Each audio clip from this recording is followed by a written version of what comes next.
by Paris headlines we begin in Lafayette, where lawmakers and members of law enforcement, past and present, are rallying in support of the unanimous jury amendment on the November ballot. Right now, Louisiana is one of only 2 states in the U.S. where unanimous juries are not needed to convict a suspect. Supporters of the amendment say the current law is un-American. This is about liberty, justice, and fairness. And if you love the Constitution and you love the Bill of Rights and you love the liberty that we are guaranteed by the Constitution and the Bill of Rights, then you will want to vote for Amendment number 2.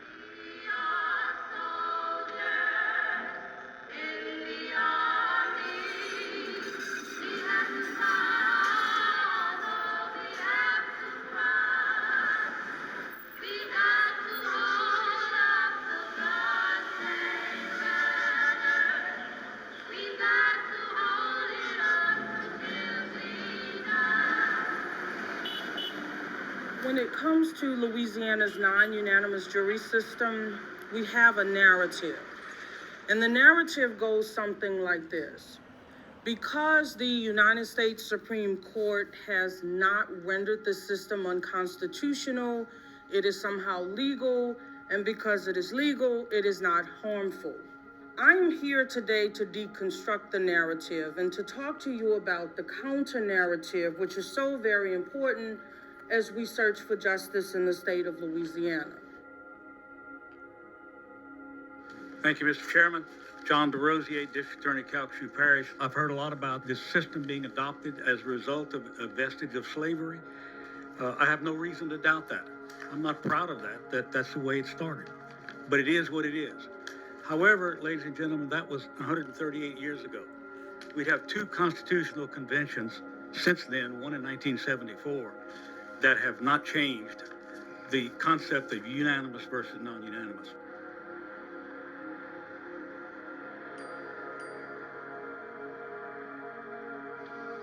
When I was 13, I said, "Daddy, what's a conservative?"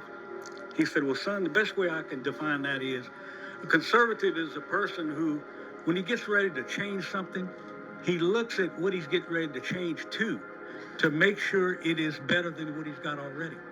So I would suggest to you, that is the issue that we're here about today.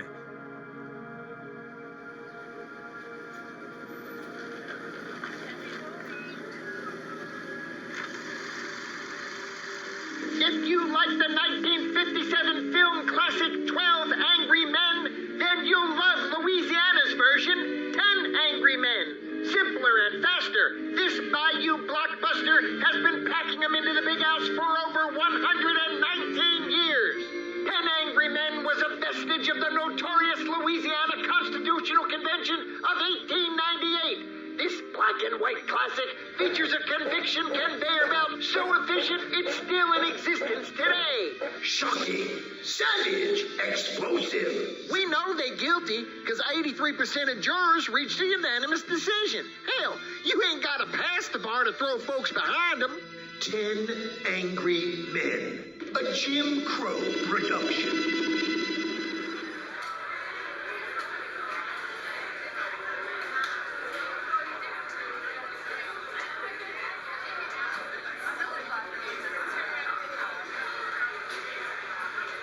This campaign was all the right people. It was all the right people. Came together and did it. It did, though. It really did. And I have no doubt, like, I cannot conceive of anything happening except victory tonight. Like, I feel that convicted about it. I ain't saying nothing till we get this. So it's over. Till somebody says something. Don't they give you a preliminary a little bit before? We'll probably know by 8. Oh my God, I've been telling everybody you were coming. And I said she better not make a lie out of me. Oh my God. Okay. Oh, nice to meet you. I'm her partner in crime. Oh my God, nice to meet you. We'll get ready to snap a picture. Hang on. Okay, good. Let's do it.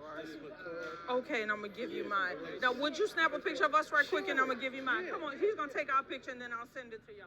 When you have non-unanimous jury verdicts, those deliberation processes are actually verdict-driven. When you require unanimity, those deliberation processes are actually evidence-driven. When it's just non-unanimous, they're going to take a quick count and see how close they are to 10. And if they have their 10, then boom, they can go give their verdict and then be done. So y'all are here in Louisiana. A lot of people don't know that it's one of the prison capitals of the world, but it is something that should offend everybody in this room. One of the most dangerous phrases we have is, we've always done it this way. So why are you trying to change this system? A system that they think works.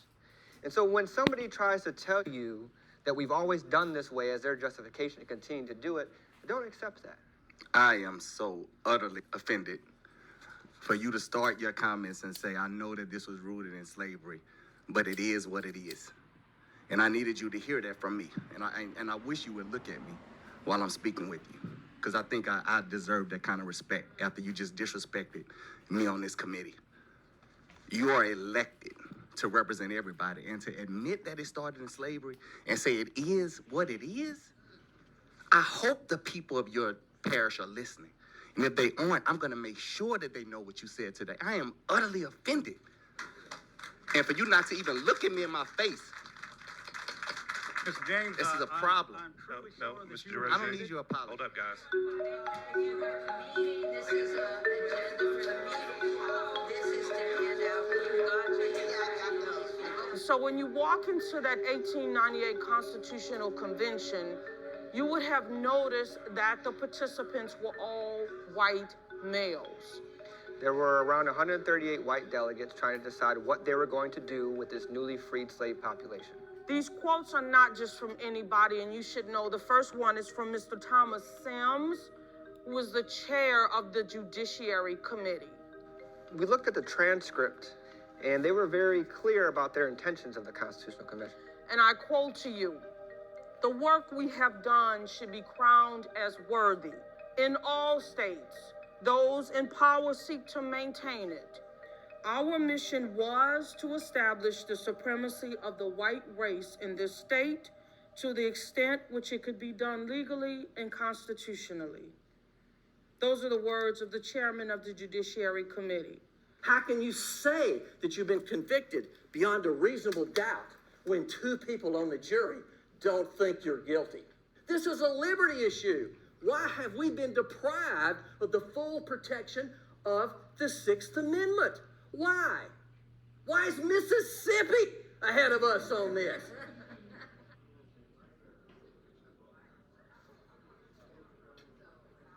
Hello, I'm Ed Tarpley. Thank you very much for coming.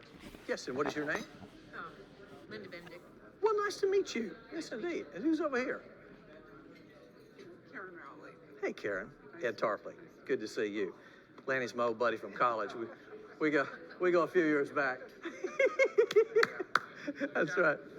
If I remember over at the donut shop, he was against the New Deal.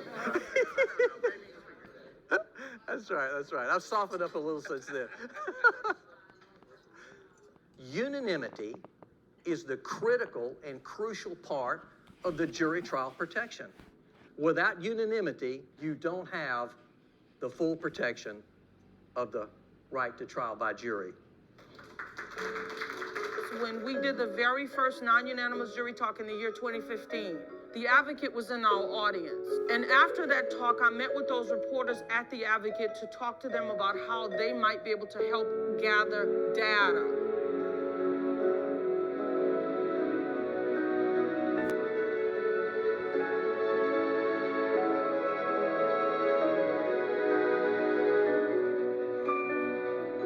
And it took them 8 months of collecting the data.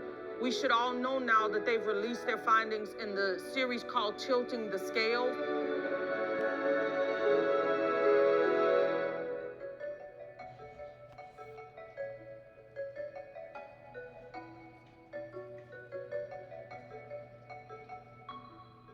It is quite compelling, and it is one of the things that I think got this successfully through the legislation.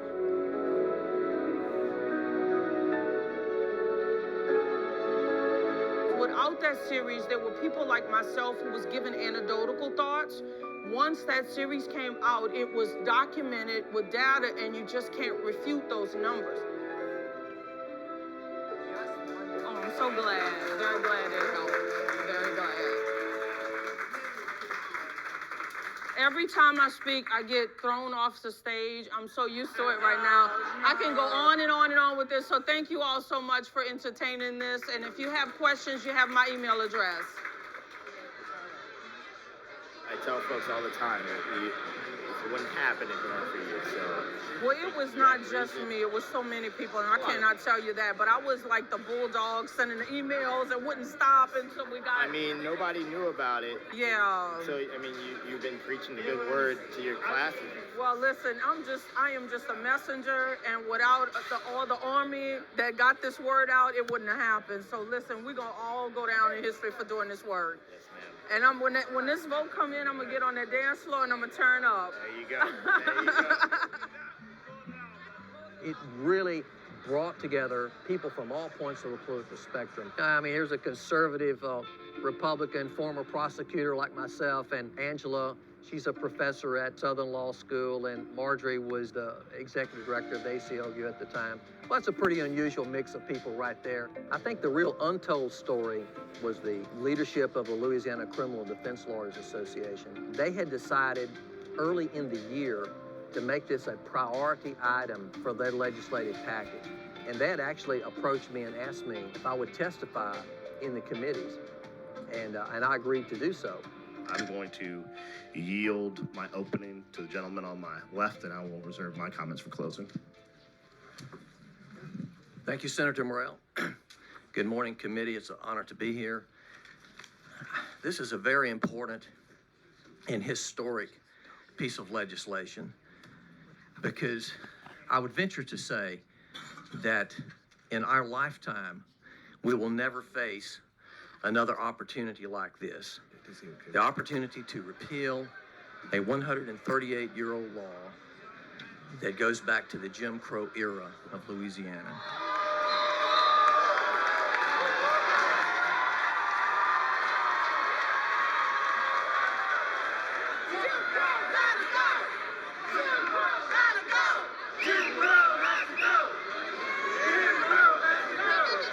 First of all, I'm going to address the white elephant in the room straight up.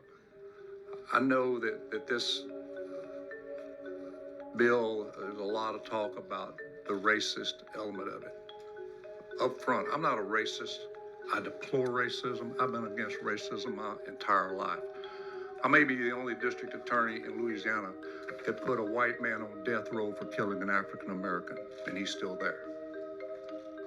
Juries don't represent groups of people. That's what you as legislators do. Jurors are picked, hopefully they will apply the law to the facts. Unfortunately, that's not always the case. People get on juries with agendas, and it cuts both ways. I wanted to know why the DA's Association hasn't taken a position. Are you aware of why they haven't done so? Yes, sir. We as an organization never take positions when we have one or two members, three, that are opposed. We have people for reasons, and I'm not here to speak for them about their reasons. But when we don't have virtually 100%, we don't take a position. And that's what happened in this particular situation. The DA's Association did not take a position because you all couldn't get a unanimous decision. Is that what you're saying? No, ma'am. I mean, let me see if I got, because I heard you say 2 or 3. In closing, let me just say this. We are beyond this as a state. We should not be defined by this. We have come so far, and this type of thing holds our state back.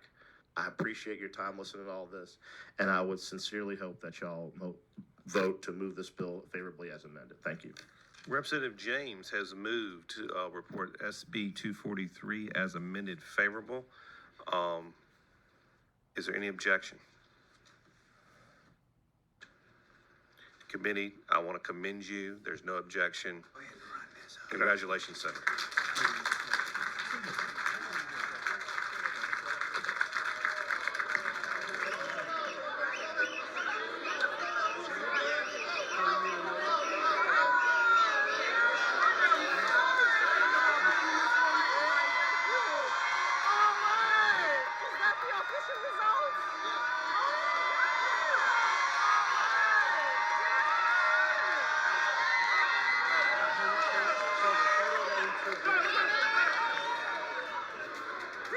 Amazing.